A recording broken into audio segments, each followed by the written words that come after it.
Jadi karena itulah hati-hati. Hati-hati. Ini beberapa sikap yang kita harus hati-hati. Ya, karena ini punya potensi membuat pasangan kita itu merasa dibandingkan. Yang pertama, suka menceritakan kelebihan pasangan atau orang lain, ya, terus-menerus. Apalagi kalau kita tahu bahwa itu merupakan kelemahan istri kita, pasangan kita atau suami kita.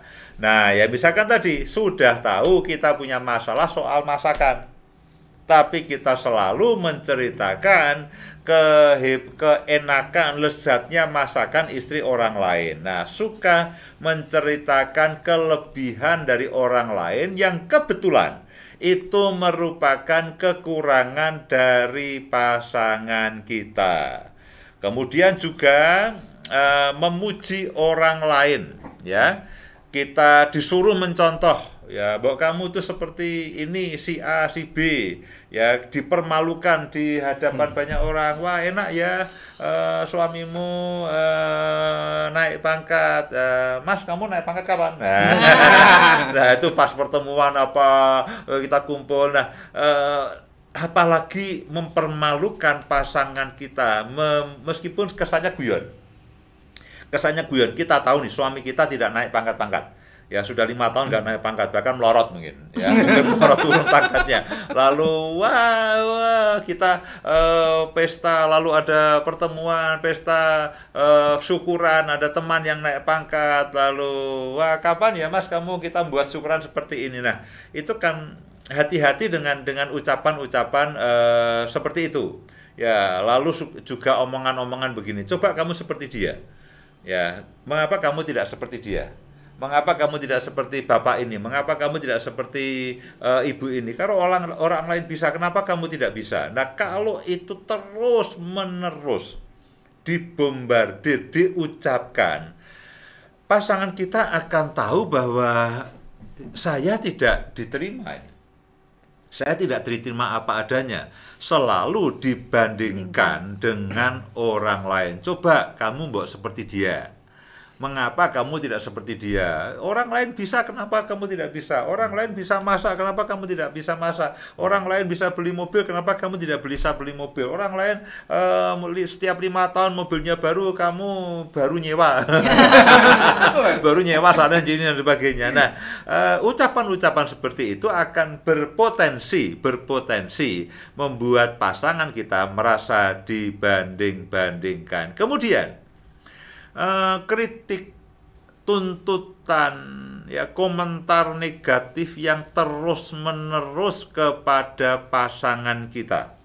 Ya, saya ulangi, kritik, tuntutan dan komentar negatif yang terus-menerus yang dilakukan kepada pasangan kita itu juga berpotensi, Bapak Ibu sekalian. Ya, menyalahkan pasangan kita. Kadang-kadang ketika pasangan kita gagal dengan pekerjaannya, dengan apapun, lalu kita salahkan terus-menerus. Itu membuat pasangan kita menjadi apa ya? Menjadi sedih. Ya, menjadi sedih. Oke, kadang-kadang kita perlu bicarakan supaya tidak melakukan kesalahan yang diulangi. Tapi kalau terus-menerus ya selalu menyalahkan, mengkritik, menuntut, karena tidak jarang saya dengar seperti itu, terus-menerus dicecer begitu ya. Kenapa dicecer dan sebagainya. Kemudian juga menyindir pasangan. Ya, suka menyindir pasangan, ya. Pengalaman. Suka menyindir pasangan. Saya suka disindir pasangan saya. Kamu yang suka nyindir. Enak aja. Ini siapa nyindir? Ini.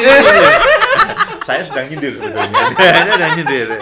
Ya, kemudian juga begini. Kemudian juga hati-hati dengan body shaming. Body shaming ya. Itu apa tuh? Mencela, ya, mencela bentuk tubuh. Apa bentuk tubuh, apa pokoknya yang tubuh, ya, bentuk tubuh, warna kulit dan sebagainya, itu juga berpotensi menyakiti akan pasangan kita.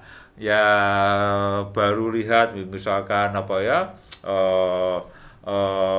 katakanlah perempuan rambutnya bagus, lalu rambutmu kumel gini, baru lagi ya, gitu tuh, itu ya tidak semua perempuan suka di apa ya, digojekin begitu. Bu Ina nggak apa-apa ya? Bu Ina nggak apa-apa, ketawa terus ya.